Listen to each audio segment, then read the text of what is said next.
As we move into 2019, our expectation is that corporate clarity will continue to be one of the main drivers of the M&A market.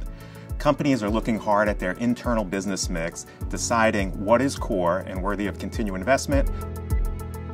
During 2019, our expectation is that those same boards and senior management teams will look at that excess cash and ask the question, do I have the option to make a better company for the long run, create competitive advantages, and use those dollars to improve my business? Buybacks reached a peak in 2018, and they will continue to be an active element in the market in 2019. The reason for that is US tax reform, which generated significant excess cash, both in terms of lower US corporate taxes as well as the repatriation of foreign cash.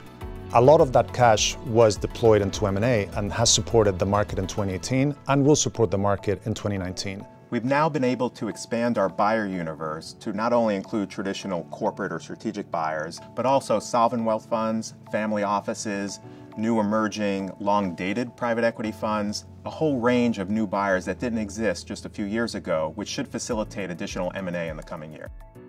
We've continued to see the time between announcement and close expand over the last few years, especially for cross-border transactions. So as companies and boards think through the regulatory approval process to anticipate the types of issues they may face, proactively plan for those solutions, and importantly, understand that if this deal does not go through, that they've preserved the value in their own company. Our advice is that you cannot put your strategy on hold because of all these uncertainties. You have to do what is right for the company. I am optimistic that 2019 is going to be a good market for M&A. I still observe that there's a lot of confidence in the market amongst our clients that there is economic growth.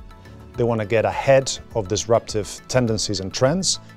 And therefore, I think that the C-suite is still minded to doing deals. Now, I don't think that 2019 is going to necessarily match the volumes of 2018, but I think that the desire to do deals is there, and there'll be very significant deal counts supporting M&A activity during 2019.